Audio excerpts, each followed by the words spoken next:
How did the various ballot initiatives go yesterday? This is a very important and interesting question, given the fact that the rest of the election was a disaster. The Republicans maintain the Senate. The Republicans maintain the House. Donald J. Trump is now the president-elect, something that most analysts thought was not even a possibility.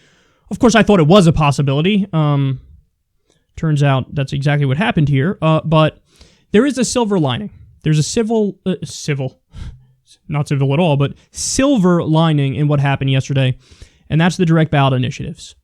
So progressive causes won almost across the board. The only area that we know of right now, there are some results from the different propositions, the different direct ballot initiatives that haven't rolled in yet, but when it comes to the death penalty, I think that's the only area where people didn't go in a progressive direction and they went in a more conservative direction. And the U.S. has always been an outlier among modern nations, where other modern nations don't have the death penalty, don't want the death penalty, and we've always been like, yeah, we kind of want to kill people. So I disagree with it because we oftentimes kill the wrong people, but that's the one area, at least as of right now, where the progressive positions failed. So where did we win? Quote, Massachusetts, Maine, Nevada, and California voters approved recreational legalization of marijuana, of course. Arizona voters appeared to have rejected legalization. Okay, so we won 4 of 5 when it comes to legalization. And remember, in Arizona, specifically, we covered stories of the pharmaceutical companies, the alcohol companies. They were dumping so much money into misleading ads to get people to vote the wrong way. So that may be solely the effects of money in politics and misleading ads that led people to vote it down in Arizona. But everywhere else, they couldn't, the cat's out of the bag, they couldn't hold it down.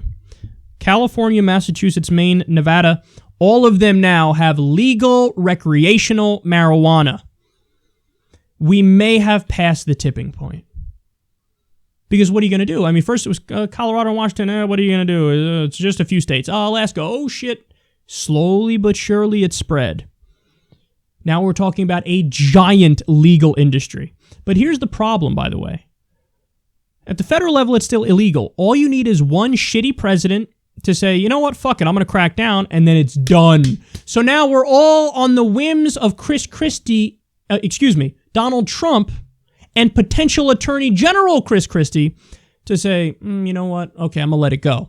But they're both anti-marijuana, pucker your buttholes. All of these gains, conceivably, theoretically, can be taken away like that, because marijuana is a Schedule I drug, and the federal government could crack down on the states. Now, they might not do it. It's possible they might not do it, and they might say, you know what, we're risking too much for the next election, and blah, blah, blah, blah, blah, blah. We don't want to do that. We're just going to leave it as is. That's possible.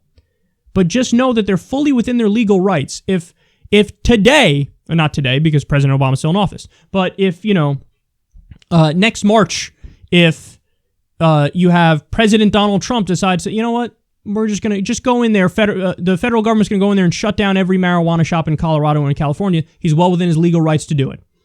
The states can countersue. It'd be pretty ineffectual because the case would clearly go to the federal government and it's all shut down. So we have to change the law at a federal level, which now is harder to do because Republicans control everything.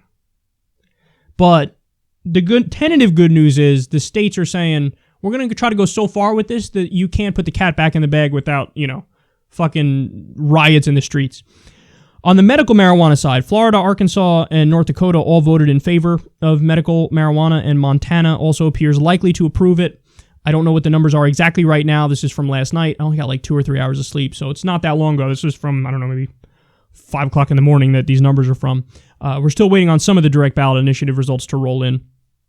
But now the minimum wage, what's going on with that? Quote, Colorado, Maine, and Arizona voters approved minimum wage measures, raising the wage to $12 by 2020. Washington voters approved a plan to raise the wage to $13.50 over the next 4 years. So minimum wage won across the board. Whenever it goes up for direct ballot initiative, always passes because the American people on this issue are not assholes. They go, oh yeah, that makes sense. If you work full-time, you should make enough money to survive. I'm in favor. Even conservatives.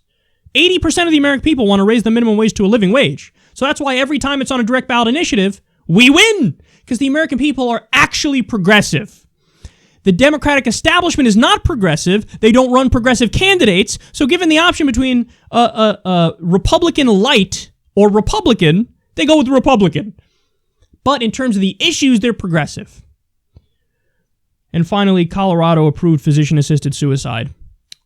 So that's good. I think they're the 6th state now to have death with dignity. So in other words, you're terminally ill, you are in so much pain, hey, I want to end my life and I want to do it humanely. You're allowed to do that legally. That's in, I think, 6 states now. Hopefully that spreads too. So liberalism won on the direct ballot initiatives overwhelmingly. Didn't win in the House, didn't win in the Senate, didn't win at the for president, but this is the silver lining of what happened last night.